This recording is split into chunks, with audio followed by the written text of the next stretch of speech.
Is liberalism good for your health? There's a new study that finds that politically liberal states tend to have healthier populations. The study is called Social Capital, Ideology, and Health in the United States. It is a new study in the field of political epidemiology, and it looks at how each U.S. state does when it comes to the health of its residents. And they find out that, quote, the presence of a more liberal government is related to a higher rate of reported health, a lower rate of reported smoking, lower BMI, and fewer number of days with poor health. This is a very interesting study because we've talked about the disproportionate prevalence of fast food restaurants and obesity in poor areas, which tend to be more conservative. We've talked about the relative inferiority of education and educational outcomes in poorer areas, which tend to be more conservative as compared to more liberal, wealthier areas.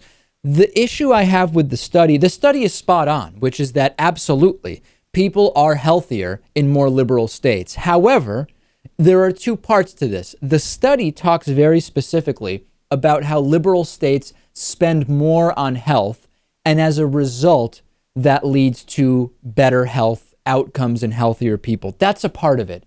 But it is not liberalism per se that is solely responsible, in my opinion, for people being healthier.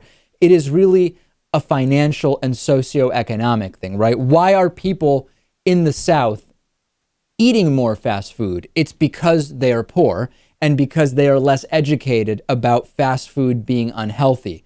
We could tie that in to conservative ideology, but we're kind of skipping a point in the chain, Lewis, I think, if we just say, well, liberalism makes people healthier, conservatism makes people less healthy.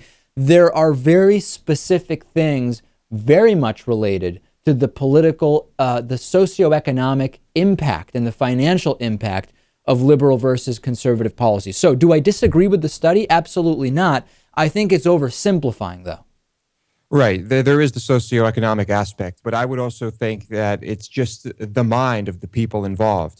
I mean, if you take us who think that, well, it seems that climate change is affecting the planet. It seems like we're having an effect on it. We should probably do something about it because that's the reasonable thing to do. Well, we also think that, well, we could eat whatever we want and not exercise, and maybe we won't have a heart attack later in life and clogged arteries, but maybe we will. So we should probably do something about it and eat right and work out to try and prevent that. I got one other email which goes even further than what you're saying, Lewis, which says, and this is not my view, this is just a view from the email. I think it was Jamie or James who sent this, saying, well, you have to remember, if you have a belief that God will take care of it all, then why would you think that, and that God has a plan for you, why would you say, well, I should eat healthier or I should exercise more? Because it's all set. It's all preordained for you. And it really is a point of view that assumes people have no free will. This is not my opinion for this health discrepancy. This is just one email I received.